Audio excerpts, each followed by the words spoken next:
Got Questions podcast. On today's episode, we have Natasha Crain, the author of Faithfully Different. We'll be talking about some worldview issues today. So, Natasha, welcome to the show.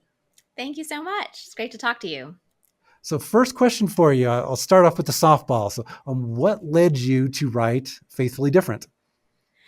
Yeah, well, I've been writing apologetics for parents types of books and material for the last several years. And so that's kind of been my focus, is equipping parents with an understanding of what the big questions are today that they need to then talk with their kids about. And so I've written 3 of those types of books: Keeping Your Kids on God's Side, Talking with Your Kids About God, and Talking with Your Kids About Jesus.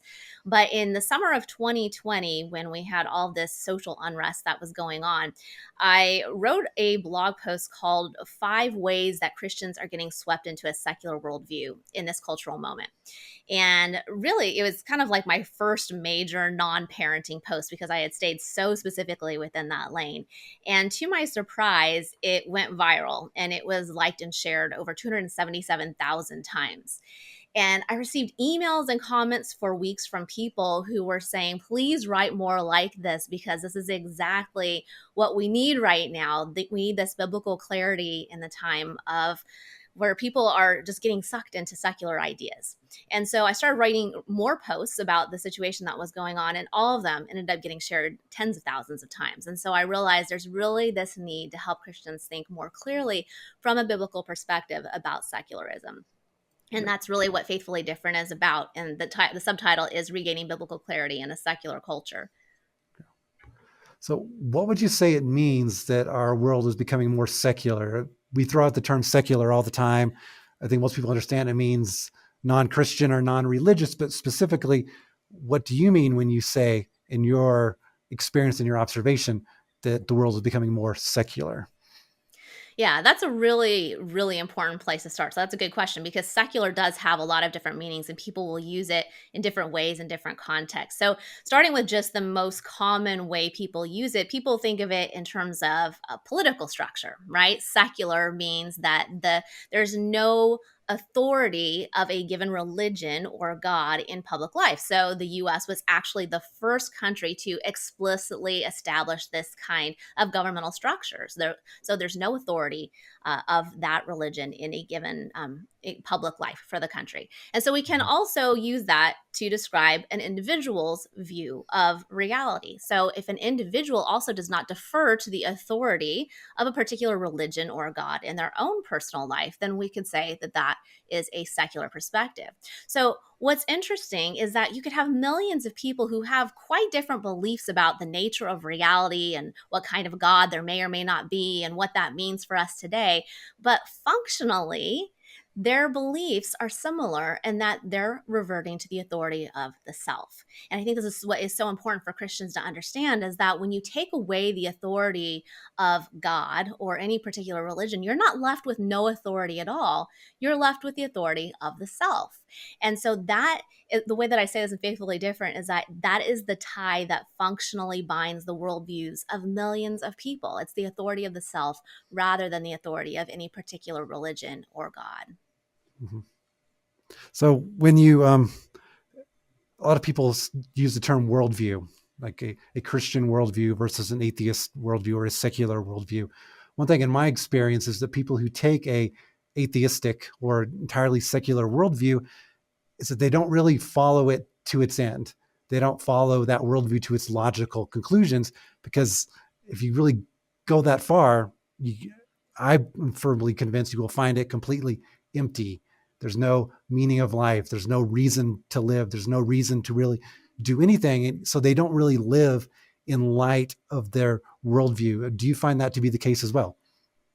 Yeah, absolutely. That's a really good point. I think that people haven't really thought through those logical implications of what they believe. There's some really interesting research that has come out of Dr. George Barna's Cultural Research Center at the Arizona Christian University.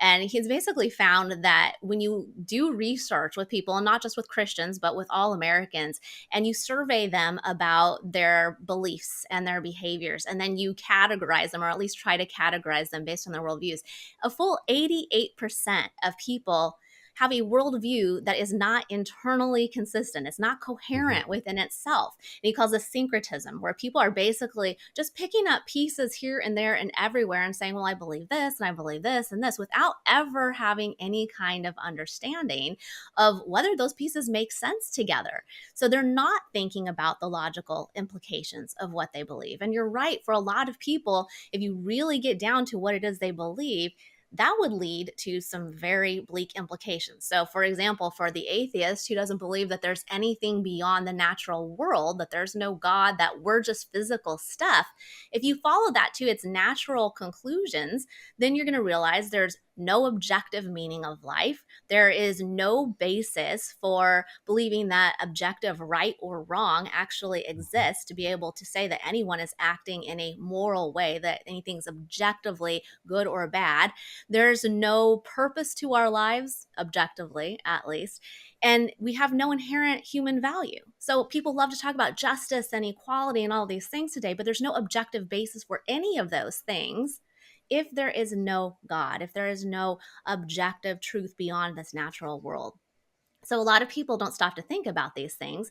And sometimes when you point it out to them, they say, well, I can still, I can still believe in all of this.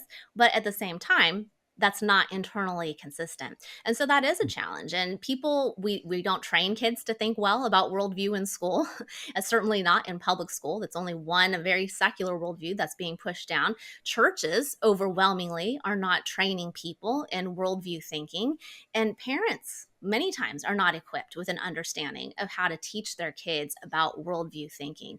And so it's a really big problem. It's not just Christians who are often inconsistent with their worldview, which is what this book is really trying to counter to help Christians think more consistently. It's a problem for everyone, no matter where they're coming from. So I think this is really eye-opening, this research piece that they found about 88% of people just having a mix and match worldview. It's so indicative of the culture we have of, I'm going to be the authority. I, the self, am the authority. And these are the things that I want to believe. And that's what I'm going to do without thinking whether or not that's even logically consistent. So I know both of us are fans of Frank Turek, and I can't remember if this is the title of the book, but I really love how he explains it, that essentially you have to sit in God's lap in order to smack him in the face. And using that as an argument is that atheists or non-Christians borrow things from the Christian worldview without even knowing it to make their arguments against God. And I think that's a powerful example of how um, the Christian worldview is the only one that's coherent, the only one that's consistent, the only one that makes sense when you put it all together. Because atheists they can't make an argument against truth without appealing to truth in that sense. So what's maybe another example in your experience of people not fully applying the worldview, at least from the atheist or secular standpoint?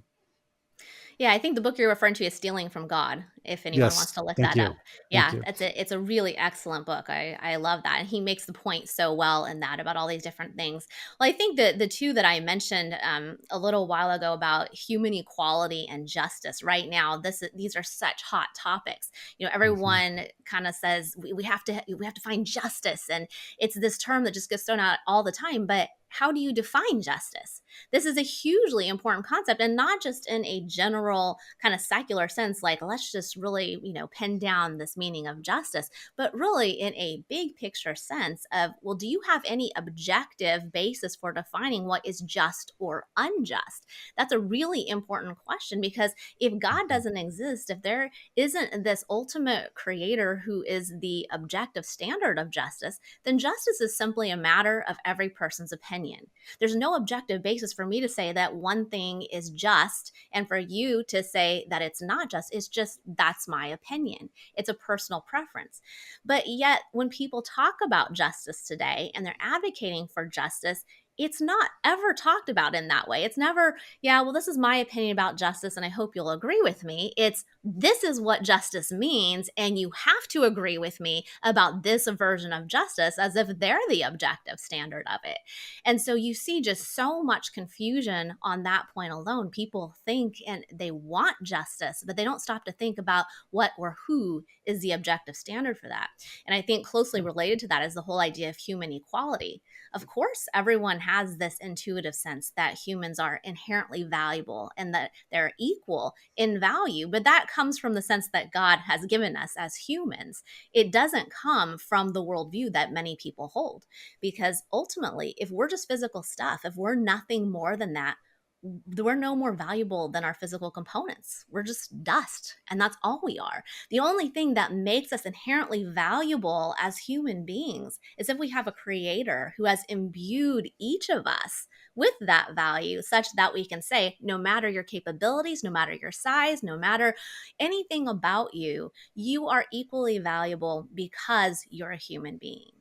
And Mhm. those are two ideas that are completely consistent with and flow from a biblical worldview, but are not consistent with or flow from a naturalistic worldview or a secular worldview in general. And just to kind of distinguish those terms, because I do think it's important, with a naturalistic worldview, people believe there's nothing beyond nature. Secularism is it's a wider term. It encompasses naturalism, but also it encompasses a whole lot of other ideas that people have about God. So when you Mhm. look at more research, you find that only about 10% of Americans will say that they don't believe in any kind of higher power. So flip that around. 90% of people believe something or someone is out there, even if Yeah. it's not the biblical concept of God or something that would be consistent with that, even. And so there are a lot of people who have secular ideas that there's something out there. But here's the big difference: they don't believe that that something out there has actually revealed anything specific about who he, she, it is, or requirements for our lives. So it's a very comfortable God concept because there's nothing required of you, but there's something out there that maybe gives you this higher sense of meaning or purpose. But it's really Yeah. not helpful, because if you can't get to human equality and you can't get to justice just from believing that something is out there, if that something hasn't revealed anything through such the Bible, for example, or any other holy scriptures, then you have no idea what the intent of that being was. What if they created people totally unequal, but they haven't revealed anything? You would have no idea. And so it doesn't help at all to have even a broader secular view that there's something out there, but we just don't know what it is. In all of these cases, if you don't have revelation from the creator to know these things about the nature of reality in our world, you're back to the same place. You have no objective basis for all of these ideas that we take to be so fundamentally important in our culture today. But people don't think about that. Yeah. So excellent explanation there. Um, I think a moralistic therapeutic deism is a term I keep here throwing out that accurately describes most people's belief about God, and that, yeah, there's some sort of God or higher power, and maybe we're supposed to live good lives as a result, but really it's more of, how does it benefit me? And once it stops benefiting me, that's where I draw the line. So this is the Got Questions podcast with Natasha Crain, author of Faithfully Different. We will include some links in the show notes and also in the description on YouTube and at podcast.gotquestions.org if you'd like to find out where you can purchase this book. Again, highly recommended. Very good read. So Natasha, you mentioned this briefly earlier, and it's a question that we get a lot at Got Questions. So I'd love your take on it. And that question is, can you have morality without a belief in God? And because a lot of atheists receive the attack that, oh, you don't have any basis whatsoever for being moral, and they will strongly argue against that. So how do you respond to the question, can an atheist be a good moral person?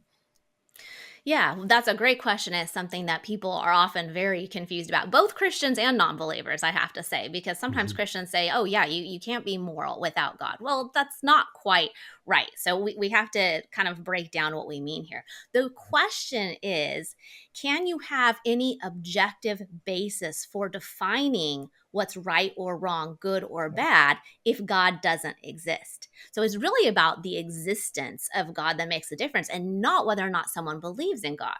So here's why. If there's nothing beyond the natural world, that this physical place is all there is. There's no higher than human moral authority who would have been in the position to say this is what's right or wrong, to be the standard external to us of what is right or wrong, to be that moral lawgiver, if you will.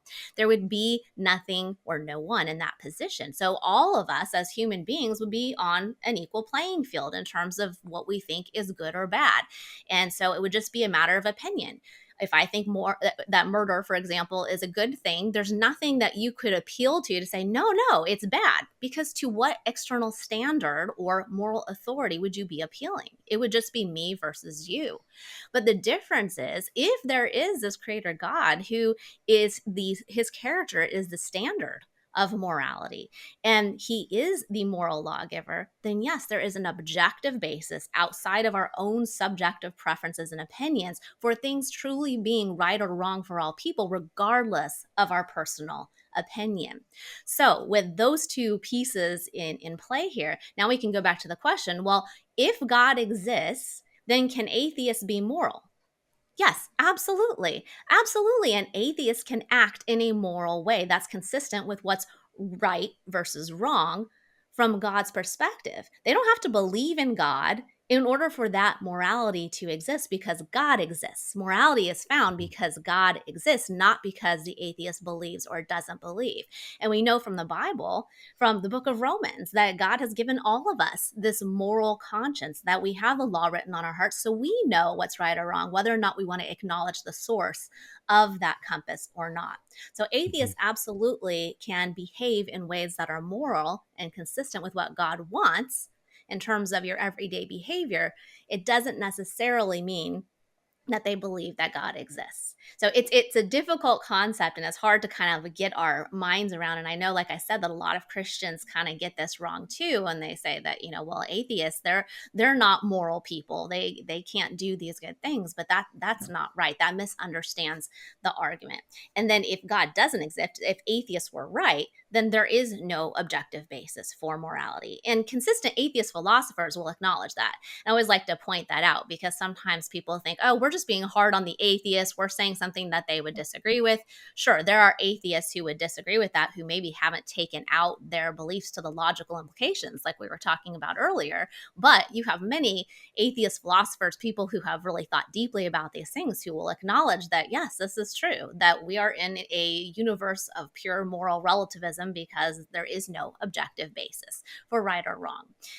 Other atheists will go a little bit differently and try to define it based on, say, human flourishing, that there are good and bad things depending on what makes good or bad come out in terms of more of a utilitarian perspective. So you do have some people that go in that direction, but that's different than an actual morality in the way that we traditionally think of it, that there are things that you ought to do that are right or wrong. And so it's a very complex question, one that can be hard to get our heads around, but it is a really important one to understand. And I actually break this down really in a fairly detailed way in chapter 7 in Faithfully Different.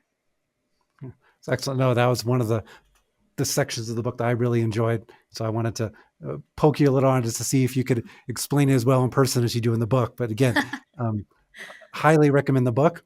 So the title of the book is Faithfully Different. So how can we as Christians be faithfully different in the world? And also the subtitle, how can we regain biblical clarity in a secular culture? Yeah, well, that's a really big question because, like I said, that's ultimately why the book exists. But I broke down the book very intentionally in these 3 sections about faithfully different believing, faithfully different thinking, and faithfully different living. And each of those sections has 3 chapters in it.